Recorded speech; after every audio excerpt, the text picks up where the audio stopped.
Newborn feeding mistake जो हर माँ एक करती है और नॉर्मली कर ही देती है, उनको पता नहीं लगता ये मिस्टेक।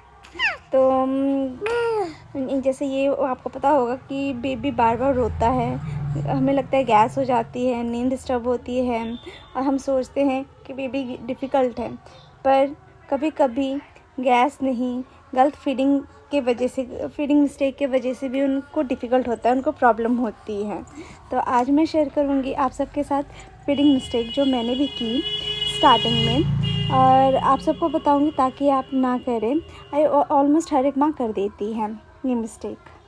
तो हाय, मैं प्रीति हूँ, एक न्यू मॉम, और आज मैं शेयर करूँगी आप सबके साथ वो फीडिंग मिस्टेक जो हर एक माँ करती है, और ये मोस्टली 6 महीने तक के बच्चों के लिए है।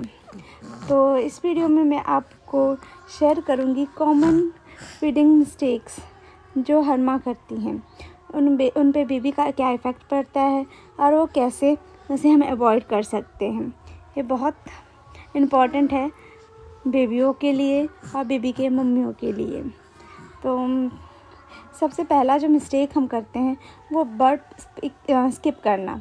बर्प स्किप करना मतलब कि हम जो फीड के बाद बेबी को हम बर्प नहीं दिलवाते, जो कि बहुत इंपॉर्टेंट होता है।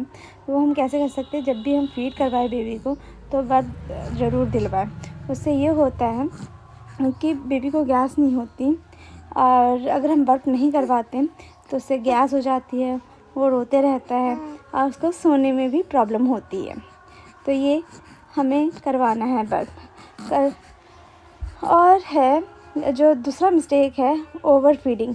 कभी कभी जब बेबी रोता है तो हमें लगता है कि बेबी भूख के वजह से रो रहा है, बट ये कैसे दिलवाएं उसको, तो पहले 2-3 मिनट तक बर्प दिलवाएं, कंधे पे अपने सर डाल के उस बैक पे थोड़ा रब करें और थोड़ा पेशेंस रखें। और जैसे मैं बता रही थी ओवर फीडिंग का, तो ओवर फीडिंग ये होता है जब भी बच्चे जैसे रो रहा होता है तो हमें लगता है कि उसे भूख लगी है, बट नहीं, वो कभी कभी मतलब कंफर्ट जोन के लिए, मतलब ऐसे गोद में भी रोता है। और जब ओवर फीडिंग हो जाती है तो वो निकाल देता है, मतलब वॉमिटिंग के थ्रू या वैसे, या फिर उसको गैस हो जाती है और वो डिस्कम्फर्ट हो जाता है। तो हर जो बार बार बेबी है वो फीड के लिए नहीं, कभी कभी कंफर्ट चाहिए होता है उसे, और मम्मा के गोद में रहना होता है। तो ये चीज़ होती है। और जो नंबर तीसरी है वो है रॉन्ग लैच पोजीशन। वो ये होता है कि गलत लैच के वजह से भी बाब जो है वो ज़्यादा रोता है और वो मिल्क की जगह हवा ज़्यादा ले लेता है, तो उससे भी गैस बन जाती है और उससे आपको भी प्रॉब्लम, मम्मियों को भी प्रॉब्लम होता है, निपल पेन होने लगता है और बेबी डिससेटिस्फाइड होता है। वो पीने के बाद भी, फीड लेने के बाद भी वो सेटिस्फाइड नहीं होता, वो फुलफिल नहीं होता। तो आप कैसे करें, बेबी को टम्मी टू टम्मी रखें, उनका पेट आपके पेट के साथ अटैच हो, जो आपका जो निप्पल उसके मुंह में होना चाहिए पूरा, ताकि वो अच्छे से फीड ले सके और वो सेटिस्फाई हो सके। जो तो चौथी मिस्टेक होती है फीडिंग के बाद, चौथी मिस्टेक ये है कि फीड के बाद उसे डायरेक्ट सीधा लिटा देना। तो ये हमारी चौथी गलती, ये बहुत कॉमन है, हम सभी ये गलती करते ही करते हैं। जैसे हम उनको फीड देते हैं उसके बाद उसको हम नीचे डायरेक्ट सुला देते हैं, तो ये गलती ना करें। उससे ये होता है प्रॉब्लम रिफ्लेक्स होता है, गैस हो जाती है और उससे वॉमिटिंग होती है।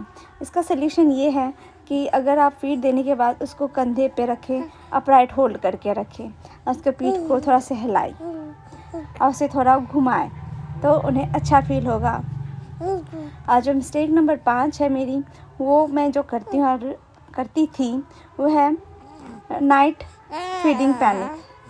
रात को कैसे फीडिंग करनी है, ये बहुत प्रॉब्लम की है, रात को नींद और फीड कैसे करें, हम सो नहीं पाएंगे, हम फीड कैसे होगा। तो ये चीज़ बहुत बड़ी गलतियाँ, और रात रात को जगना ये बहुत बड़ा प्रॉब्लम लगता है, बट कि नहीं, रात को बेबी ज़्यादा फीड मांगता है, ये नॉर्मल है।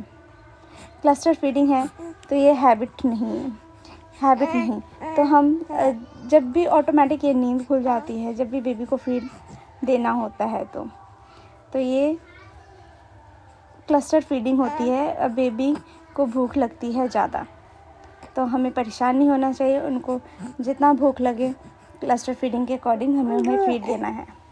मम्मियों को। मैंने तो ये सारी गलतियाँ की हैं और इनसे ये गलतियों से सीखा है। तो आप बताएं आपने कौन सी गलती की हैं, तो कमेंट में ज़रूर बताएं कि आपकी गलतियाँ क्या हैं। आपने अपनी कौन सी गलतियाँ नोटिस की है, या ऐसा कौन सा किया है गलती, लिटाने वाला, फिर बर्फ नहीं देना, या जो भी गलतियाँ आपकी कमेंट में ज़रूर बताएं। या एक्स्ट्रा है कुछ तो मुझे टिप्स दें। और आप एक न्यू मॉम हैं तो आप ये प्लीज़ गिल्ट मत फील करो।